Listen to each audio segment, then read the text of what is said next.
Admiral Zix Talon of the Draxian Imperium watched from the bridge of his flagship as the primitive human orbital defense station disintegrated under concentrated plasma fire. The antiquated structure, little more than a research outpost, according to Draxian intelligence, had offered minimal resistance before its reactor core destabilized, creating a brief, brilliant flash against the blackness of space. Targeting of secondary orbital installations complete, Admiral, reported Subcommander Vex. Our preliminary strike has disabled 87% of the human defensive grid above their primary continental landmass. Zix Talon's mandibles clicked in satisfaction. The humans had been warned. When Draxian surveyors had discovered the rich veins of hyperdimensional quartz beneath the surface of what humans called North America, they had given the primitive bipeds a standard resource extraction ultimatum: evacuate the designated regions or face immediate military action. The humans had responded with diplomatic protests and appeals to galactic law, the typical delaying tactics of a species about to be colonized. Begin landing operations, Zix Talon ordered. I want resource extraction underway within one planetary rotation. Admiral, interrupted Communications Officer Krell. We're detecting unusual activity from the human information networks. They appear to be celebrating our attack. Celebrating? Zix Talon's four eyes blinked in sequence, a sign of confusion among his species. Yes, Admiral. Their global communication systems are transmitting messages, reading Welcome to Earth, and now you've done it alongside imagery of human weapons and warriors. One repeating phrase is particularly prevalent. Congratulations.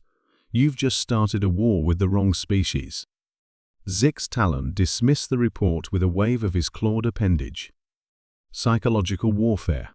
Primitive species often resort to bravado when facing technological superiors. Proceed with the invasion.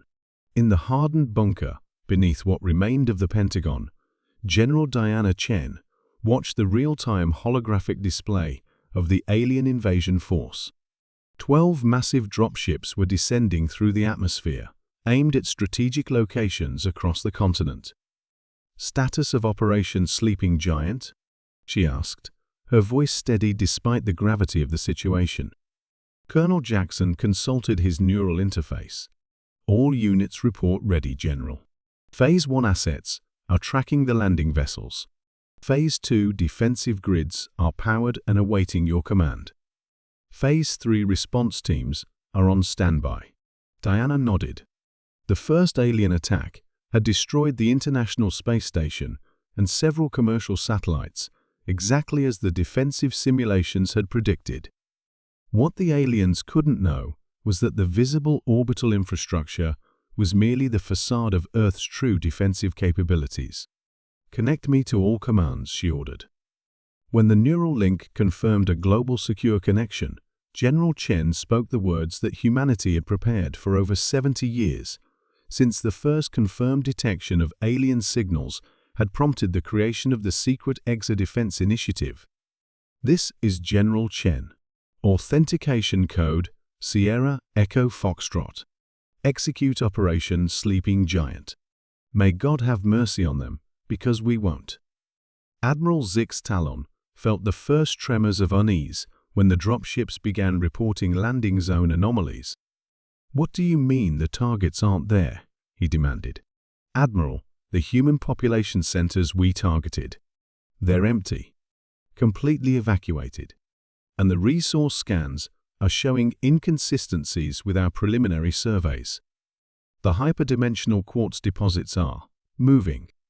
Before Zix Talon could process this information, the tactical display erupted with warning indicators. Across the surface of the planet, thousands of previously undetected energy signatures suddenly activated, from beneath the oceans, from within mountain ranges, and from what had appeared to be civilian structures. Humanity's hidden defenses revealed themselves. Impossible, whispered Subcommander Vex.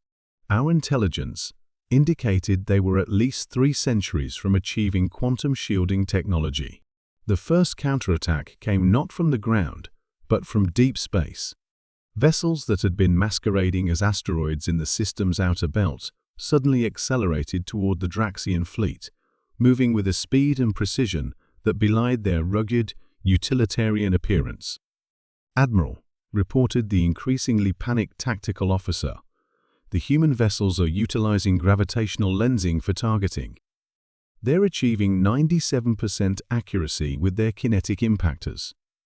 On the view screen, Zix Talon watched as one of his support cruisers shuddered under the impact of what appeared to be a simple metallic projectile, only to have the vessel's hull ripple and collapse, as if the very fabric of space-time within had folded in upon itself. "They've weaponized dimensional compression," he realized, with growing horror. "These aren't primitives, they're predators who made themselves appear vulnerable." In the Antarctic Command Center, Dr. Eliza Winters monitored the effectiveness of the dimensional compression weapons she had spent 30 years developing. After the first confirmed alien transmission had been detected in 2057, humanity had made a collective decision. Rather than broadcast their technological advancement, they would mask it. Earth would appear to be a juvenile spacefaring civilization, its technology limited to chemical rockets and basic orbital infrastructure. Meanwhile, the true extent of human innovation had been hidden underground, underwater, and in the guise of civilian infrastructure. The quantum defense network, the dimensional arsenal, the gravitational manipulation fleet, all kept secret, waiting for the day that hostile aliens would inevitably arrive seeking Earth's resources. "Compression field effectiveness at 92%, reported Dr. Winter's assistant. "The alien vessel's hull materials are responding just as the simulations predicted."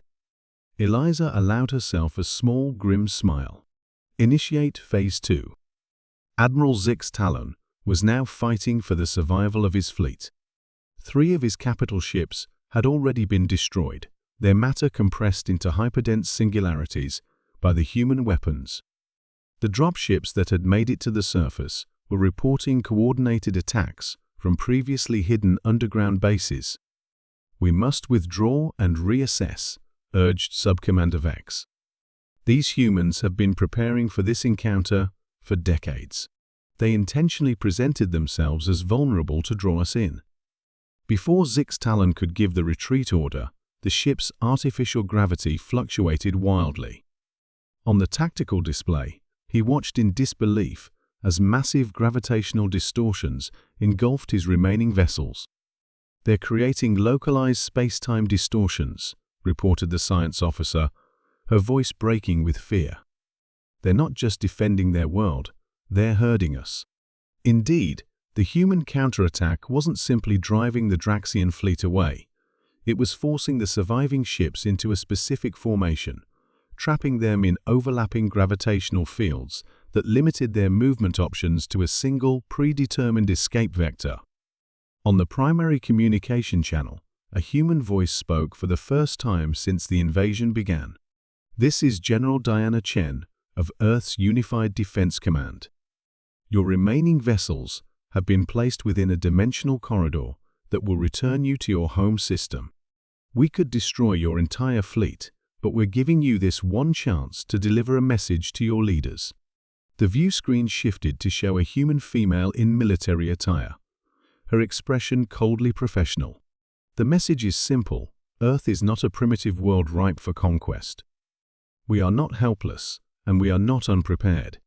For over 70 years, we've been watching the stars, developing technologies specifically designed to counter alien aggression, while presenting a facade of technological immaturity to the galaxy.